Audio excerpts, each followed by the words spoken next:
വീട്ടില് ഇന്നലെ വന്നവരെ വീണ്ടും പിറ്റേ ദിവസം വരികയാ. ഞാൻ എന്താ ചെയ്യേണ്ട അച്ഛാ? നിങ്ങൾ പറയാം, നിങ്ങൾ എന്ത് ചെയ്യും?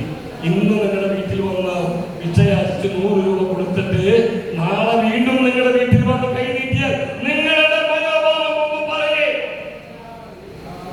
അച്ഛൻ എന്നോട് ചോദിച്ചു എന്ത് ചെയ്യും? അച്ഛൻ ഞാനൊന്ന് സംസാരിച്ചു നോക്കും. ഇന്നലെ തന്നതല്ലേ. അച്ഛൻ പറഞ്ഞൊരൊറ്റ കാര്യം കൊണ്ട് എന്റെ മനസ്സിൽ കൊണ്ടത്, എന്റെ തലയിൽ ഈ തലോട്ടിയിൽ കോറിപ്പോയൊരു കാര്യമുണ്ട്. കർത്താവിന്റെ സന്നിധിയിൽ മുട്ടുകുത്തി കരഞ്ഞ് നിന്റെ ഒരു ആവശ്യം നീ നടത്തി കഴിഞ്ഞ് അരമണിക്കൂർ കഴിയുമ്പോൾ നിന്റെ വീട്ടിൽ ഒരു പ്രതിസന്ധി വരുമ്പോൾ വീണ്ടും ഈശോയുടെ മുമ്പിൽ മുട്ടുകുത്തി കൈ നീട്ടിയിട്ട് നീ അനുഗ്രഹം തരില്ലാന്ന് ഈശോ പറയോ? പറയോ?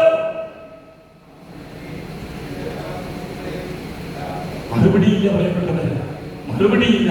അടുത്തത് ചോദിച്ചു, നിന്റെ വീട്ടിൽ കച്ചവടത്തിന് വന്ന് 1000 രൂപയ്ക്ക് ഇന്ന് വാങ്ങിച്ചു കൊണ്ടുപോയിട്ട് വൈകുന്നേരം ആകുമ്പോൾ വീണ്ടും അവർ വന്നിട്ട് വീണ്ടും 1000 രൂപയ്ക്ക് ഇത് വേണമെന്ന് പറഞ്ഞാൽ നീ കൊടുക്കില്ലേ?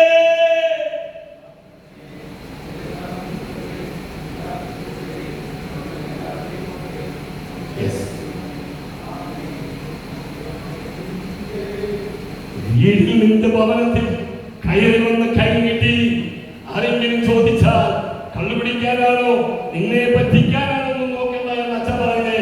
ഇത് കർത്താവിന്റെ ഹിതമാണെങ്കിൽ നീ കൊടുക്കുന്നോരോ ചിന്തിക്കാശനും കർത്താവ് നിന്റെ കടം വീട്ടും. ദരിദ്രനോട് ദയ കാണിക്കുന്നവൻ കർത്താവിനെ ദരിദ്രനോട് ദയ കാണിക്കുന്നവൻ കർത്താവ് കടം വീട്ടും. കർത്താവിനാണ് കടം കൊടുക്കുന്നത്. പ്രിയപ്പെട്ടവരെ, ബൈബിളിന്റെ വചനം എങ്ങനെയാ? ദരിദ്രനോട് ദയ കാണിക്കുന്നവൻ കർത്താവിനാണ് കടം കൊടുക്കുന്നത്. കർത്താവ് ആ കടം വീട്ടും. വേറെ ആർക്കല്ല കൊടുക്കുന്നത്? കർത്താവിന് കടം കൊടുക്കാൻ ഏക അവസരമാണ് പ്രിയപ്പെട്ടവര്. വീട്ടിൽ വന്ന് കൈ നീട്ടുന്നവർക്ക് നീ കൊടുത്താൽ കർത്താവിന് കടം കൊടുത്തതിന് തുല്യം. നീ ഇടവകപ്പള്ളിയിൽ ഞായറാഴ്ചക്ക് നിന്റെ സ്തോത്ര കാഴ്ച 1000 രൂപ വീണാൽ കർത്താവിന് 1000 രൂപ കടം കൊടുത്തതിന് തുല്യം. നിങ്ങൾ ധ്യാനത്തിന് പള്ളിയിൽ പോയി സ്തോത്ര കാഴ്ച ഒരു 500 രൂപ 1000 രൂപ 5000 രൂപ വേദനിക്കുന്നുണ്ടെങ്കിൽ കൊടുത്താൽ അത് കർത്താവിന് കടം കൊടുത്തതിന് തുല്യമാണ്. ആ കടം കർത്താവ് വീണ്ടും. ഇത് വചനം. ആ പോക്കങ്ങോട് പോയി. ഇന്ന് എളിയ ദാസനെത്തി നിൽക്കുന്നത് അത്ര വലിയ ഉന്നതിയില്ല. 8 കമ്പനി, 80 ജീവനക്കാർ, അതിനൊക്കെ സ്ഥലം എല്ലാ സ്വന്തം സ്ഥലങ്ങളും. ആകെ 10 സെന്റ് സ്ഥലം മാത്രമായി കടബാധ്യത വന്ന് 1 കോടി രൂപ കടം. ആ 10 സെന്റ് സ്ഥലത്തമേ 3 ജപ്തി, 60 കോടതി കേസുകൾ. പ്രിയപ്പെട്ടവരെ, ഇതെല്ലാം പോയിട്ട് 59 കേസും എന്നെ വെറുതെ വിട്ടു. ഒരു കേസിന് മാത്രം എന്നെ ശിക്ഷിച്ചു. 1,15,000 അടയ്ക്കാൻ കോടതി ഉത്തരവായി. അതല്ലാതെ ഒരൊറ്റ കേസിൽ പോലും എന്നെ ശിക്ഷിച്ചിട്ടില്ല. കാരണം എല്ലാ വെള്ളിയാഴ്ചയും ഞാൻ സിഹിയോൻ ധ്യാന കേന്ദ്രത്തിലെ ഉറപ്പായിട്ടും അവിടെ ചെല്ലും. കേസ് വന്നാലും കുഴപ്പമില്ല. നിങ്ങൾക്കറിയാം, ചേട്ടന്മാർക്കറിയാം, 3 പ്രാവശ്യം കേസ് വിളിച്ചിട്ട് നമ്മൾ ഹാജരായില്ലെങ്കിൽ എന്തുണ്ടാവും? വാറണ്ടാവും. 3 പ്രാവശ്യം വിളിച്ചിട്ട് കോടതിയിൽ ഹാജരായില്ലെങ്കിൽ വാറണ്ടാവും. പ്രിയപ്പെട്ടവരെ, എനിക്ക് പലപ്പോഴും അവസ്ഥയിലേക്ക് വന്നു. 3ാമത്തെ പ്രാവശ്യം കോടതിയിൽ ഞാൻ കയറേണ്ട ദിവസം വെള്ളിയാഴ്ച അട്ടപ്പാടിയിൽ ചെല്ലുമ്പോൾ അച്ഛൻ്റെ എനിക്ക് മുട്ടുകുത്തും. അച്ഛൻ്റെ അച്ഛനോട് പറയാം, അച്ഛാ ഇന്ന് 3ാമത്തെ ഹിയറിംഗ് ആണ് അച്ഛാ.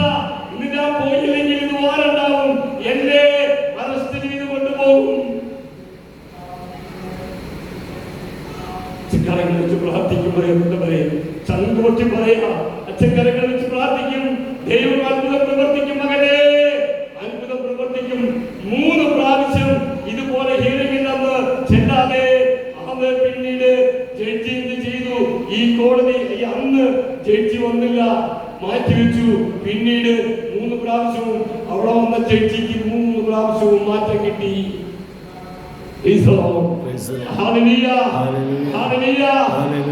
ദൈവത്തിന്റെ ശക്തമായ കരത്തിന് കീഴിൽ ഞാൻ നിന്ന് കഴിയുമ്പോൾ ദൈവം നമ്മളെ താളത്തിൽ കൊണ്ട് നടക്കുന്നു. ഇന്നതുപോലെ എന്തെല്ലാം ദൈവം തേടോ അതൊക്കെ എല്ലാം തന്നിരിക്കുക. 10-15 വണ്ടികളാ, 5 വണ്ടികളാണ് ഇപ്പൊ യാത്ര ചെയ്യാൻ.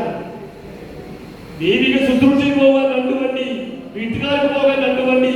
ഇതൊക്കെ കർത്താവ് തന്നതാണ്. ഇതെന്റെ എഴുത്തതിയ വണ്ടി എന്ന് പറയാൻ വേണ്ടി ഞാൻ പറഞ്ഞതല്ല പ്രിയപ്പെട്ടവരെ. ഇന്ന് എന്നെ കർത്താവ് സമൃദ്ധമായി നടത്തിയിരിക്കുകയാണ്.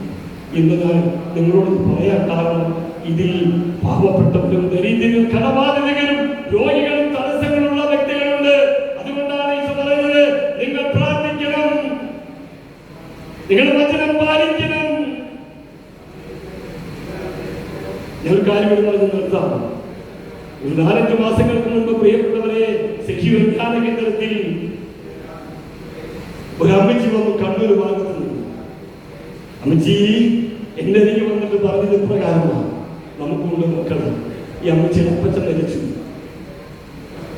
ഇപ്പോൾ ഉള്ള മകൻ മദ്യപാനിയും അമ്മയെ തല്ലുന്നവരാണ്. ഏകമകനാണ്, അമ്മയെ തല്ലുന്നവരാണ്. പ്രിയപ്പെട്ടവരെ, വലതുകരം കൊണ്ടടിക്കും, കുടിച്ചു വന്നാൽ വലതുകാലം കൊണ്ടടിക്കും.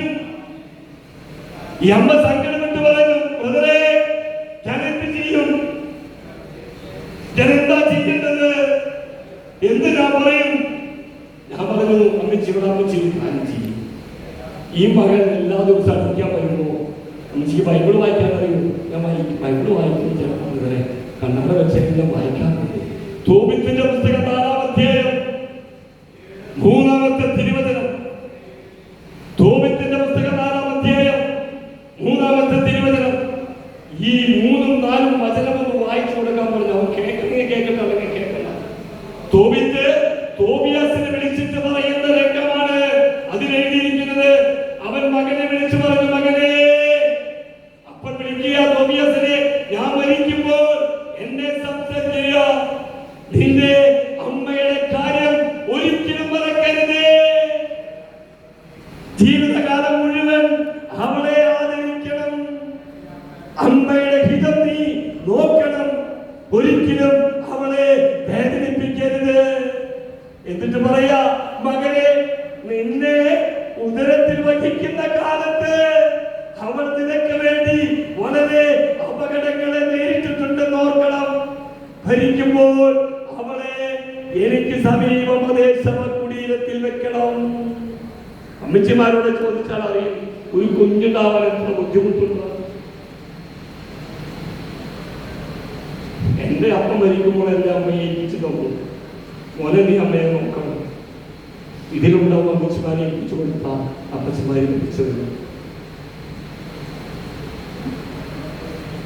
അങ്ങനെ ഏൽപ്പിച്ചു കൊടുത്ത മകനാണ് പ്രിയപ്പെട്ടവരെ ഇതുപോലെ ചെയ്യുന്നത്. ആ ഗർഭിണിയായ അവസ്ഥയിൽ 3-4 മാസം എത്തുമ്പോൾ ചെറിയ ബ്ലീഡിംഗ് ഉണ്ടായി.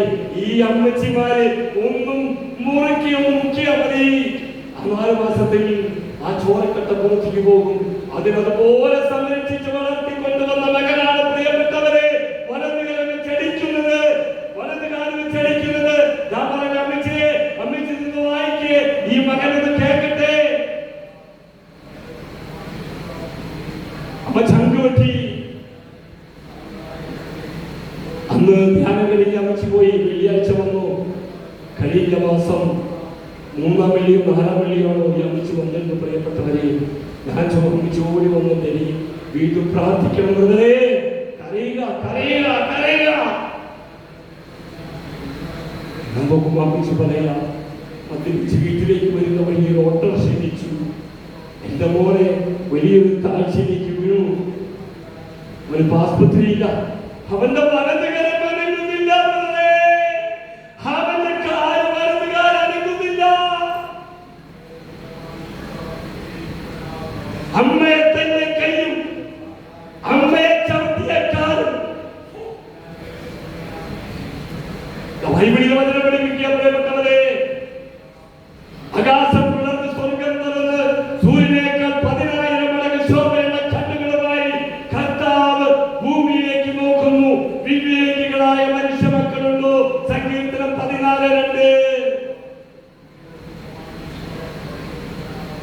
സൂര്യനേക്കാൾ 10,000 മടങ്ങ് ശോഭയുള്ള കണ്ണുകളുമായി കർത്താവ് നോക്കുക.